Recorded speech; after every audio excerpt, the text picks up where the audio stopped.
So, are you feeling like the things that you're doing every day is making you less happy? Or you wake up every morning and you don't feel like you're motivated to do anything? Well, the book, The Mountain Is You, written by Brianna Wiest, addresses self-sabotage.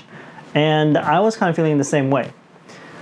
And this book is about 260 pages. It's written for a general audience, so I think everybody will take something away. But I'm here to summarize the book from my perspective. So the first concept is that really see a problem for what it is and not just address the issues on the surface. And this may take some deep analysis and might take a while. An example of this would be, let's say your spouse is complaining or finding problems to argue with you about all the time. And you're thinking, oh, this is silly, she's just looking for something to do.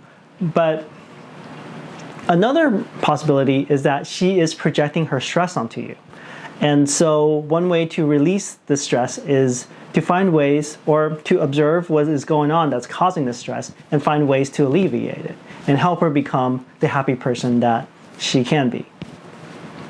A second related concept is that people, relationships, and situations may change, but if we always arrive at the same outcome, then perhaps we're the problem, and then we need to change ourselves before the outcome can be any different. Number three is that sometimes we find ourselves lost because we're in a situation that doesn't really fit us. And that when we are in a situation that is right for us, everything becomes very clear and flows very easily. So an example of this would be, let's say that we were deeply in love with an ex-boyfriend or ex-girlfriend, but we always argued and we didn't like the same things. And when even after it didn't work out, we're searching within ourselves, oh, if I just did this, or if this was different, then maybe things would have been different. And it's really hard to see, but when you're with the right person, or when you eventually find the right person, it becomes very obvious that that was a situation that did not fit you. The fourth concept, which I felt was the most important, is really simple, is that if you can clearly define what your goals are, then you know what you have to do or not do.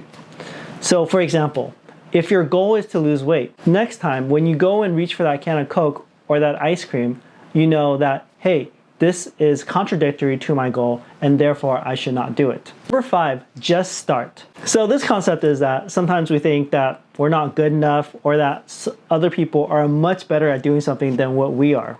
And so we shouldn't bother at all. But in actuality, everybody had to start somewhere. And so let's go back to the weight loss example.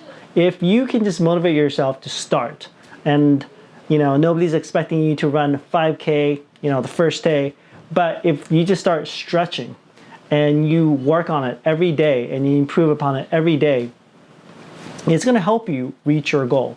And that the thought of being inferior or not good enough shouldn't hinder you from starting something. Number six is to get organized. So let's say before you start work, you want to go ahead and clean up your desk, make sure that all the clutter is gone. And that way, when you get into work, you're clearly focused on your work and everything is as it should be and you don't have any distractions. And this is true in life. If our apartment or our house is dirty, it's harder for us to move around in the morning, find what we need, and get out the door. But if everything is organized and neat and where it's supposed to be, it's very easy for us to navigate through our house in the morning. And so that's all I have for you. But I have to say that just by starting to read again, it actually helped me get in the mindset of being more productive. So hopefully this helped you, and I'll see you next time. Subscribe and like. Thank you.